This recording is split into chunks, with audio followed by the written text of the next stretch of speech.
আকাশবাণী আগরতলা। স্থানীয় সংবাদ পড়ছি কৃষ্ণধন দেবনাথ। এখনকার বিশেষ বিশেষ খবর হল, মুখ্যমন্ত্রী বলেছেন রাজ্য সরকার প্রধানমন্ত্রী নরেন্দ্র মোদীর প্রদর্শিত পথে রাজ্যের সমস্ত অংশের জনগণের কল্যাণে কাজ করছে। রাষ্ট্রপতি ভবনে আগামীকাল দুদিনের পরিদর্শক সম্মেলন 2023 শুরু হচ্ছে। মণিপুরে ভিআইপিদের জন্য নিরাপত্তা কমিয়ে দিয়ে কৃষকদের নিরাপত্তা বাড়ানো হয়েছে। রাজ্যে চলতি বছরের পঞ্চম পর্যায়ের মিশন ইন্দ্রধনুষ কর্মসূচি 3 ধাপে পালন করা হবে। মুখ্যমন্ত্রী অধ্যাপক ডাক্তার মানিক সাহা বলেছেন, রাজ্য সরকার প্রধানমন্ত্রী নরেন্দ্র মোদীর প্রদর্শিত পথেই রাজ্যের সমস্ত অংশের জনগণের কল্যাণে কাজ করছে। উন্নয়ন কর্মসূচির রূপায়ণে কোন রাজনৈতিক রং দেখা হচ্ছে না। আজ আগরতলা সূর্য চৌমুহনী স্থিত স্মৃতি ক্লাবের উদ্যোগে আয়োজিত মেগা রক্তদান শিবির উদ্বোধন করে মুখ্যমন্ত্রী একথা বলেন। মুখ্যমন্ত্রী আরো বলেন, ক্লাবগুলোকে শুধুমাত্র রক্তদান শিবিরের আয়োজন করলে চলবে না, নেশামুক্ত রাজ্য গড়তে ক্লাবগুলোকে নেশা বিরোধী আলোচনা চক্রেরও আয়োজন করতে হবে। নেশা সভ্যতা এবং সমাজের পক্ষে ক্ষতিকারক। নেশার করাল গ্রাসে অনেক প্রতিভাবান সমাজ থেকে হারিয়ে যায়। এর জন্য রাজ্য সরকার নেশামুক্ত ত্রিপুরা করার সিদ্ধান্ত নিয়েছে। এই সিদ্ধান্ত অনুযায়ী রাজ্য সরকার এবারের বাজেট প্রস্তাবে রাজ্যের 8টি জেলায় 8টি নেশা মুক্তি কেন্দ্র খোলার সংস্থান রেখেছে। এই অনুষ্ঠানে বিশেষ অতিথি হিসেবে আগরতলা পুর নিগমের মেয়র দীপক মজুমদার এবং কর্পোরেটর রত্না দত্ত বক্তব্য রাখেন। রক্তদান শিবিরে 26 জন স্বেচ্ছায় রক্তদান করেছেন। রাষ্ট্রপতি ভবনে আগামীকাল থেকে দুদিনের পরিদর্শক সম্মেলন 2023 শুরু হচ্ছে। রাষ্ট্রপতি দ্রৌপদী মুর্মু উচ্চশিক্ষা সংক্রান্ত 162টি কেন্দ্রীয় প্রতিষ্ঠানের পরিদর্শক। তিনি আগামীকাল এই সম্মেলনে উদ্বোধনী ভাষণ দেবেন। এছাড়া উদ্ভাবক, গবেষণা এবং প্রযুক্তি উন্নয়ন বিভাগে 2021-এর পরিদর্শন সম্মান প্রদান করবেন রাষ্ট্রপতি। কেন্দ্রীয় শিক্ষামন্ত্রী ধর্মেন্দ্র প্রধান এই সম্মেলনে ভাষণ দেবেন। আগামী মঙ্গলবার এই সম্মেলনে আলোচনার মূল ভাবনা স্থায়ী উন্নয়নের জন্য শিক্ষা, উন্নততর বিশ্ব নির্মাণ, আন্তর্জাতিকীকরণে প্রয়াস G20, গবেষণার অবদান এবং স্বীকৃতি ইত্যাদি বিষয়ে আলোচনা করা হবে। বিরোধী দলনেতা অনিমেষ দেববর্মা চলতি অর্থ বছরের প্রস্তাবিত রাজ্য বাজেটকে অন্তঃসারশূন্য এবং এতে বেকারদের কর্মসংস্থানে কোন দিশা নেই বলে মন্তব্য করেছেন। তিনি বলেছেন, বাজেটে 611 কোটি টাকার ঘাটতি থাকায় সরকারের বহু পরিকল্পনা বাস্তবায়নে অসুবিধা হবে। এছাড়া এই বাজেট কোন আশা দেখাতে পারেনি। শ্রী দেববর্মা বলেছেন, বাজেটে রাজস্ব খাতের তুলনায় স্থায়ী সম্পদ সৃষ্টির জন্য মূলধনী খাতে অর্থের সংস্থান কম রাখা হয়েছে। রাজ্যের 35% লোকের বসবাস যেখানে, সেই এডিসির জন্য বাজেটে মাত্র 2.7% অর্থ বরাদ্দ করা হয়েছে। বিরোধী দলনেতা বলেন, বাজেটে এডিসির জন্য মাত্র 672 কোটি টাকার সংস্থান রাখা হয়েছে। এই বরাদ্দ থেকে 580 কোটি টাকা এডিসি কর্মচারীদের বেতন ভাতা পেনশন দিতেই ব্যয় হয়ে যাবে। উন্নয়নমূলক কাজের জন্য বাকি থাকবে মাত্র 92 কোটি টাকা।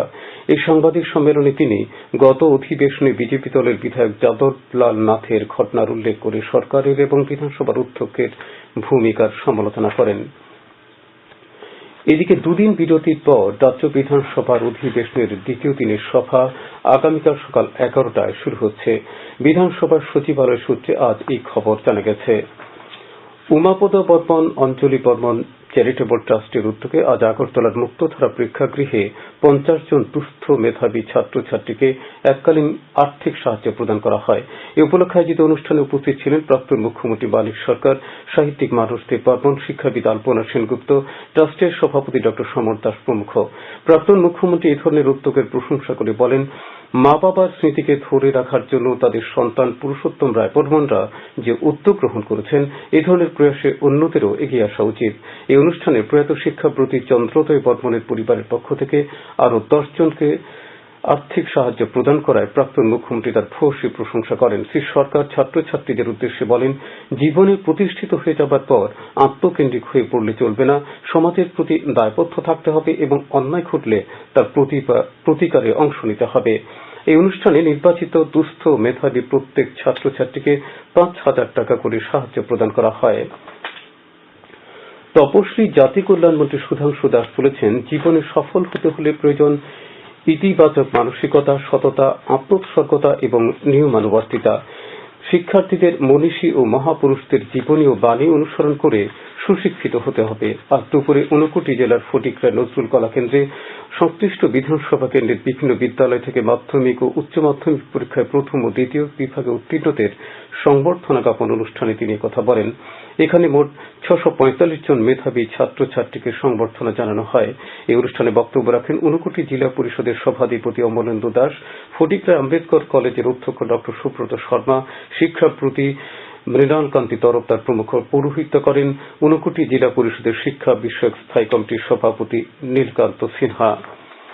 অর্থমন্ত্রী প্রণজিৎ সিংহ রায় এবং দুই বিধায়ক জিতেন্দ্র মজুমদার ও অভিষেক দেবরায় আজ কাকড়াবনের শিলঘাটিতে সম্প্রতি পাহাড়ের নিচে চাপা পড়ে নিহত ও আহত শিশুদের বাড়িতে গিয়ে শোকসন্তপ্ত পরিবারের প্রতি সমবেদনা জানান।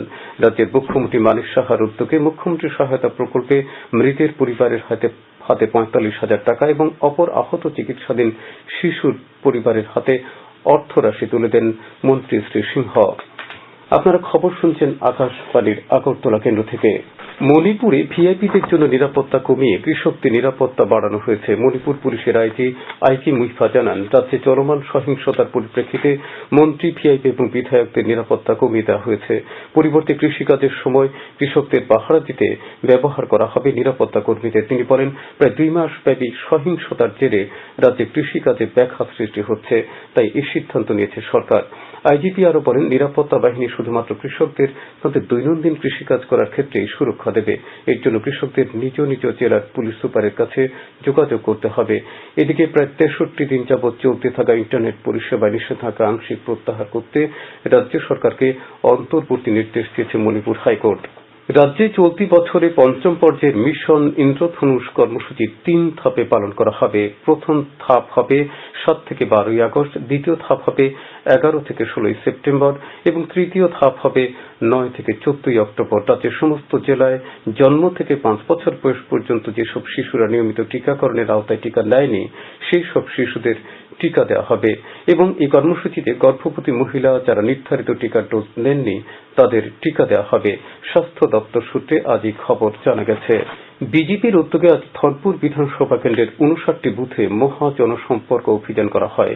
এই কর্মসূচিতে অংশগ্রহণ করেন ক্রীড়া ও যুব কল্যাণ মন্ত্রী টিঙ্কু রায়, বিজেপির সাধারণ সম্পাদিকা পাপিয়া দত্ত, দলের সিপাহীজলা জেলার দক্ষিণাংশের সম্পাদক প্রসেনজিৎ ঘোষ প্রমুখ।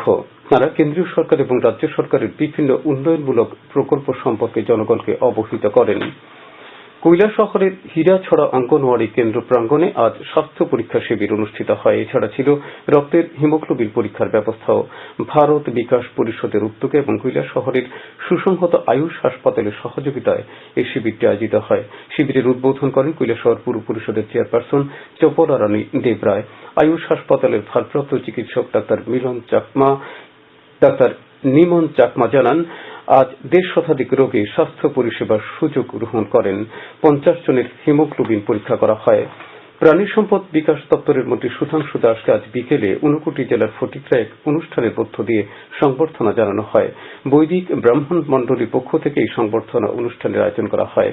আজকের অনুষ্ঠানে বক্তব্য রাখেন সংগঠনের চেয়ারম্যান সমীরণ চক্রবর্তী, সম্পাদক শ্যাম সুন্দর ভট্টাচার্য প্রমুখ। যুব মোর্চার উদ্যোগে আরপিপুর মন্ডলের অন্তর্গত এলাকার মাধ্যমিক ও উচ্চ মাধ্যমিক পরীক্ষায় উত্তীর্ণ কৃতী ছাত্রছাত্রীদের আজ সংবর্ধনা দেওয়া হয়। এই উপলক্ষে উদয়পুর রাজর্ষি কলাক্ষেত্রে আয়োজিত অনুষ্ঠানের উদ্বোধন করেন অর্থমন্ত্রী প্রণজিৎ সিংহ রায়।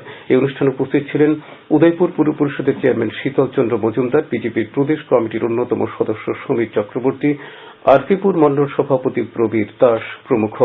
এডিসির মুখ্য নির্বাহী সদস্য পূর্ণচন্দ্র জমাতি আজ খুমুলুং ইকো পার্কে ই টিকিটের সূচনা করেন। এই অনুষ্ঠানে উপস্থিত ছিলেন বিধায়ক স্বপ্না দেববর্মা ও বিশ্বজিৎ কলে এবং পরিষদের নির্বাহী সদস্য রবীন্দ্র দেববর্মা, ভবরঞ্জন টিয়াং, অনন্ত দেববর্মা, রাজেশ ত্রিপুরা এবং সুহেল দেববর্মা।